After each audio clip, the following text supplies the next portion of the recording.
আমি কিভাবে স্টার্ট করবো বুঝতে পারছি না, সরি। যে খুব হেডিং দেখছিলেন যে গৃহকর্মীকে মারধর, শব্দ করে একটু দরজাটা চাপে দাও। মারধরের অভিযোগ নিয়ে একজন থানায় আসলে আমার নামে অভিযোগ করেছেন, যিনি কিনা দাবি করেছেন যে উনি আমার বাসার গৃহকর্মী। বিকেলের পর থেকে আমি অনেক হ্যারাস হয়েছি, শুধু ফোন কল না, নানা রকমভাবে, যে আমি আমার গৃহকর্মীকে ফিজিক্যালি হার্ট করেছি। সামহাও তাকে আমি থাপ্পড়ই তো নাকি অন্য কিছু বলছে। তো উনি আমার নামে একটা সাধারণ ডায়েরি করেছে ভাটরা থানায়, যেহেতু আমি বসুন্ধরাতে থাকি। আমার আর কোনো প্রাইভেসি থাকলো না যে আমি কোথায় থাকি, কিভাবে থাকি না থাকি, যাই হোক। এনিওয়ে, কিন্তু আপনারা আমার বিগত জীবনযাপন দেখলে বুঝবেন যে আমার পুরো ফ্যামিলিটাই হচ্ছে, এত মানুষ আমার সাথে এত রাত, আই এম সো ব্লেসড। যাই হোক, আমার যেটা বলার সেটা আমি বলি, যে বিগত জীবনযাপন আমার যদি আপনারা একটু নজর দেন তাহলে বুঝতে পারবেন যে আমি আমার কোনো আত্মীয় স্বজন নিয়ে আমার লাইফ লিড না। আমার পুরো, আমি এত চেয়েছি যে ইমোশনাল হব না,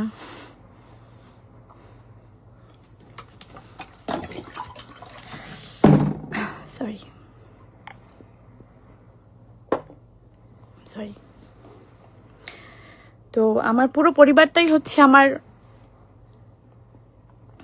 স্টাফদেরকে নিয়ে, এবং বারবার আমি স্টাফদেরকে নিয়ে সমস্ত অকেশনে, স্পেশাল অকেশনে আমি সবসময় ওনাদেরকে নিয়ে লেখালেখি করতাম, বা আমার ভালোবাসা দিবস বলেন বা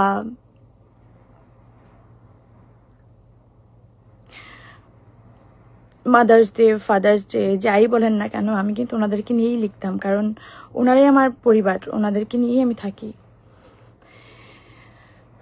সেখানে একজন আমার গৃহকর্মী, ধরেন এক মাস হয়ওনি,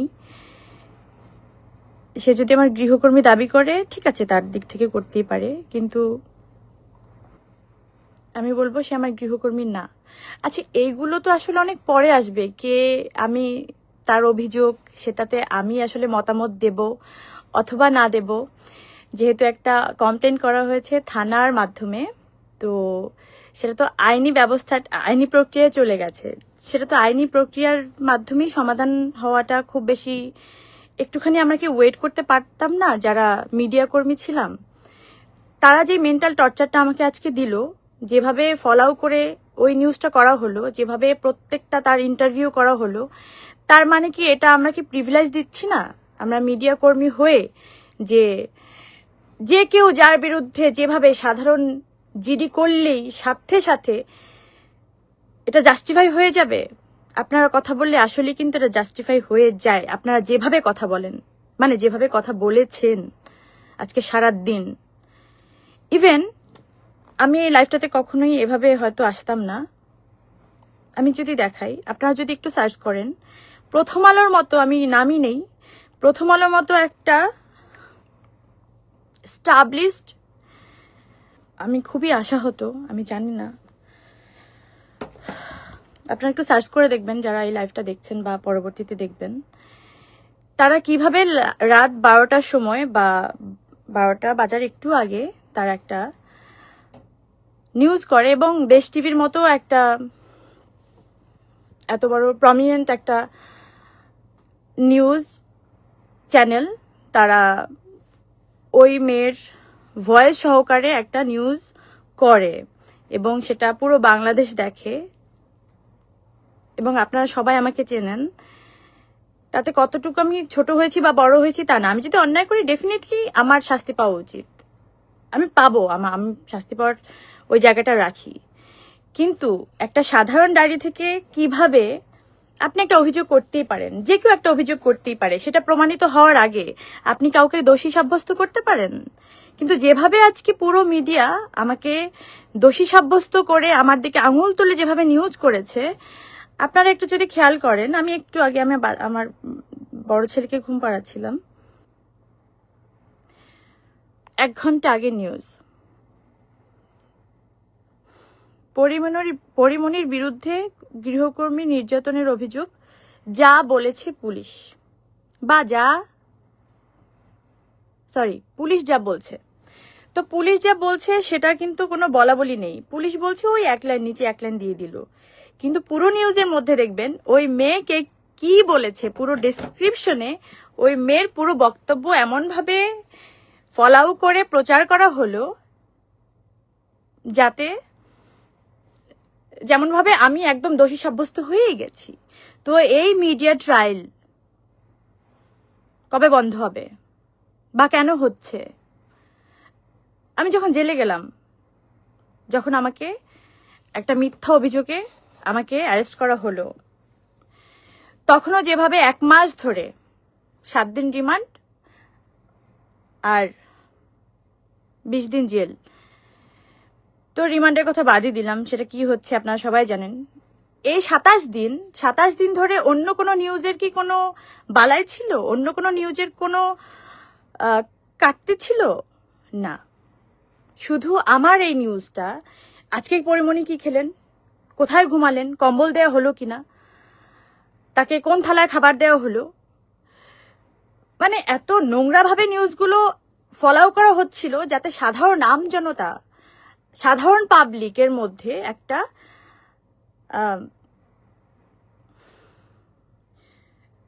ইন্টারেস্ট ফিল হয় যে আচ্ছা কি করছে একটু দেখি, একটু নাটকীয় ব্যাপার।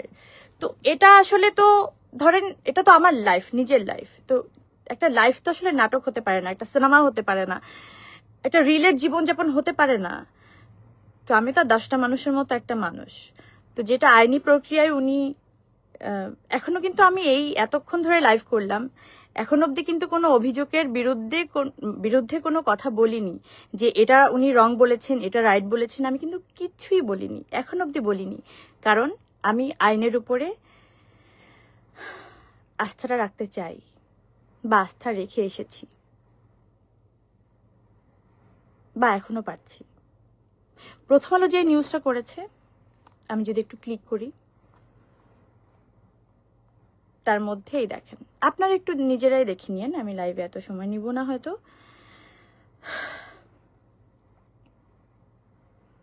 তার মধ্যে পুরোটাই ওই মেয়ের বক্তব্য, ও তার মধ্যে মধ্যে আমার প্রেমের স্টোরিও দেয়া আছে, ক্লিক করলে দেখতে পারবেন। মানে যাই হোক, আমি আর 2 মিনিটের মধ্যে খুব সুন্দর একটা তথ্য আপনাদেরকে দিয়ে আমি এখান থেকে চলে যাব, পরে আপনারা মিলিয়ে নিয়েন জিনিসগুলো যা হয়। কিন্তু আমি যেই সাফারটা করেছি আজকে সারাদিন, সেটা আসলেই কারোর সাথে হওয়া কাম্য কিনা আপনাদের কাছে প্রশ্ন রইল আমার। আমি পুরো মিডিয়াকে, হয়তো একটা মিডিয়া করেছে, 4টা মিডিয়া করেনি, কিন্তু এমন একটা মিডিয়া করেছে যে আরো 10টা মিডিয়া এটা প্রশ্নবিদ্ধ হচ্ছে, কারণ তারা প্রমিনেন্ট, তারা এস্টাবলিশড। তো যারা অনেক এস্টাবলিশড বড়, তাদের একটু ভেবেচিন্তে কাজ করতে হয়, যেহেতু তারা করেননি। এত রাতেও আমার আসলে এসব নিয়ে কথা বলতে হচ্ছে।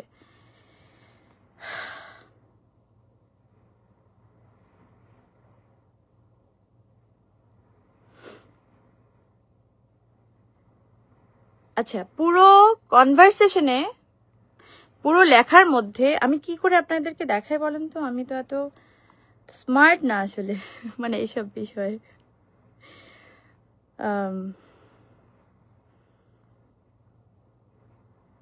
আমাকে নাকি, আচ্ছা, লাস্ট অভিযোগ হচ্ছে, অভিযোগের বিষয়ে মন্তব্য জানার জন্য মুঠোফোনে নম্বর ও হোয়াটসঅ্যাপে বেশ কয়েকবার কল করা হয়, পাঠানো হয় খুদে বার্তা, কোনো সাড়া পাওয়া যায়নি। যেটা 1 ঘন্টা আগে অথবা 1.5 ঘন্টা আগে প্রথম আলো এটাকে পাবলিশ করলো। ওকে, এবার হচ্ছে আমার বাসায় রাত 9টা অথবা 9:30টার দিকেই আমি যেই থানার আন্ডারে থাকি ওই থানার পুলিশ যারা কর্মরত আছেন তারা কিন্তু সবাই আমার বাসায় এসেছেন, মানে যাদের এই দায়িত্বটা ছিল, এবং তারা তাদের দায়িত্বটা পালন করেছেন। সবাইকে জিজ্ঞাসাবাদ, আমাকে জিজ্ঞাসাবাদ খুব সুন্দর করেই তারা করেছেন। তো আপনি কিভাবে এরকম একটা বড় পত্রিকা আপনি কিভাবে নিউজ করেন?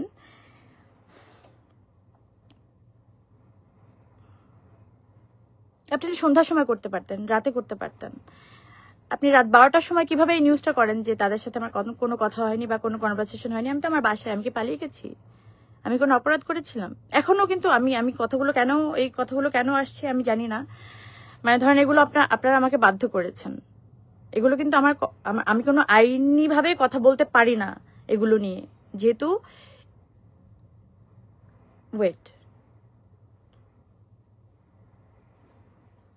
আচ্ছা, আপনারা এত মিডিয়া কিভাবে জানেন যে একটা সাধারণ ডায়েরি হলো? আপনাদের মনে হয় না যে এটার মধ্যে অন্য কোনো ষড়যন্ত্র থাকতে পারে?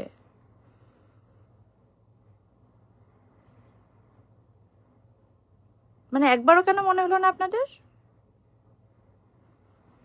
দেখেন, মানে কেঁচো খুঁজতে বা সাপ না বেরিয়ে যায়। আমি তো অনেক কিছু নিয়ে মুখ বুজে ছিলাম বা মুখ বুজে আছি। আমি আসলে থাকতেও চাই তাই। আমার 2টা বাচ্চা, আমার এই ফ্যামিলি, আমার এই সুখ শান্তি, আমার কাজ, আমার জীবনযাপন এই নিয়েই থাকতে চাই। কিন্তু দেখেন, আমার বাসায় তো 9 বছর ধরেও একজন কাজ করে। আমার যে ড্রাইভার, উনি 4 বছর ধরে আমার বাসায় কাজ করে।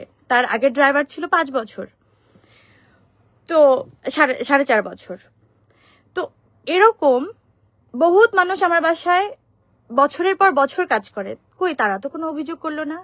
এই একটা মেয়ে কেন এই 1 মাসের মধ্যেই এসে এত অভিযোগ করলো? 1 মাসও হয়নি। আর যাকে কিনা আমি অ্যালাউ করেছি কিনা, আমার কোনো মন্তব্য আপনারা কি আসলেই পেয়েছেন? বা আমি দিতে চেয়েছিলাম, বা আমি দিয়েছি, সেটাও কি ফলো করে প্রচার করেছেন? করেননি। তো এগুলো অফ করেন, এগুলো করেন না।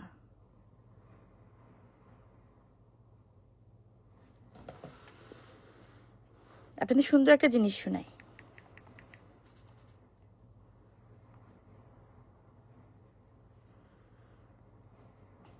আমি কি এখনই সব প্রমাণ দিয়ে দেব? তাহলে আইনের কি কাজ? আমি তো আইনের উপর অনেক আস্থাশীল। আমি জানি না এই মেয়েটা কেন এরকম করলো। আমার এখনো মনে হয় ওর চোখের দিকে তাকিয়ে যদি বলি, মানে তুমি আমার সাথে মানে তুমি এটা করলা, তো আমি ওর দিক থেকে যদি ভাবি ও আমাদের কিভাবে তাকাবে আমি জানি না। আমি আসলেই জানি না। এত ভালোবাসার ফল যদি এটা হয়, তাহলে এই ভালোবাসা কেউ কাউকে না বাসুক। আমি সবাইকে বলতে চাই, আমার হাতে সব প্রমাণ আছে, কিন্তু এখন আমি দিতে চাচ্ছি না। কেন জানেন? বিশ্বাস করেন, আমি সত্যি আইনের উপর শ্রদ্ধাশীল। আমি সরি, আমি এই ফার্মলিং করার জন্য আমি তো এসবের জন্য প্রস্তুত ছিলাম না। আমি এই পরিস্থিতি মোকাবেলা করতে হবে বলে আমি রেডি ছিলাম না।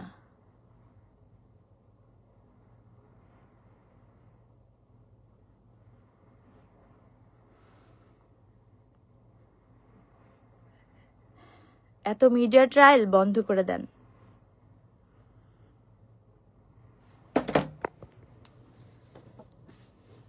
জনগণ কিন্তু আস্ত একটা মিডিয়া, প্রত্যেকটা জনগণ আস্ত একটা মিডিয়া। যদি সে সলিড হয়, সঠিক হয়, সত্যি হয়, এসব স্টাম্প মারা মিডিয়ার দরকার হয় না। এগুলো করেন না, এগুলো সুন্দর দেখায় না। আপনারা ভাবেন সাপোর্টিভ, এগুলো কি করেন আপনারা? একতরফা এগুলো করেন না। করলে সব দিক থেকে করেন, প্রমাণের জন্য ওয়েট করেন। আমার বাসার নিচে এসে ওয়েট করতে হবে কেন? আমি আপনাদেরকে নক দিব। ওই মেয়ে আমি আপনাদেরকে কয়বার নক দিছি? ওই মেয়ে যে এতবার নক দিছে, এত মানুষদেরকে কিভাবে হায়ার করলো? আপনাদের নাম্বার কিভাবেও পেলো? নাকি আপনাদেরই গরজ? নাকি হাতে এস লেখা বলে আপনাদেরকে একটু বলদ ফলদ বলেছিলাম বলে আপনাদের গায়ে লাগলো? তো বলদের প্রমাণ দিয়ে দিচ্ছেন? আপনারা আসলেই বলদ, সলিড বলদ। আপনারা গু, আপনারা গোবর, আপনারা পিচাস, আপনারা আইনের ঊর্ধ্বে যেতে চান, আপনারা মনুষ্যত্বের ঊর্ধ্বে যেতে চান, আপনারা জীবনের ঊর্ধ্বে যেতে চান, আপনারা সংসার জীবন সবকিছুর ঊর্ধ্বে যেতে চান। হিসাব কিন্তু একদিন দিতে হবে আপনাদের। হ্যাঁ, মিলাই নিয়েন ভাই, বাইচা থাকতে মিলাই নিয়েন। আর কালকে কি কি প্রমাণ চান না? প্রমাণ দিয়ে দিব না, আজকে না, আজকে দিব না, আজকে সম্ভব না, পসিবল না। আমি তো কমিটেড পার্সন, আমি তো আইনের উপরে শ্রদ্ধাশীল, আমি তো দেখতে চাই। আর আপনাদের এসব মিডিয়ার ফালতু দৌড় বন্ধ করেন। দিন শেষে তো আপনারা মানুষ হয়ে যান, একটু মানুষ হিসেবে চিন্তা করেন।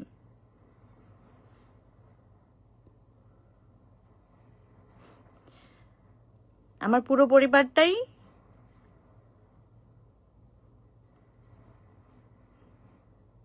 পরিবার যদি কিছু বোঝায় তাহলে আমার স্টাফরা, যারা কিনা 5-7 বছর ধরে আমার বাসায় কাজ করে না, আমাকে আগলায় রাখে, আমাকে ভালোবাসে, আমাকে বাঁচায় রাখে ভাই, আমাকে খাবার দেয়, আমাকে কাজে পাঠায়, আমার ডিপ্রেশনে, আমার দুঃখে সবকিছু তোরা পাশে থাকে।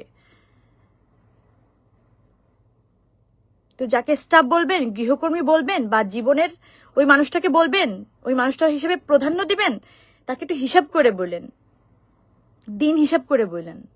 এত সহজ না কেউ কারো জীবনে এসে কারো জীবন নিয়ে নেয়া। ভালো থাকেন, দেখা হবে খুব তাড়াতাড়ি, যদি বেঁচে থাকি। আর বেঁচে থাকতে হবে, দোয়া করেন আমার জন্য। Thank you so much.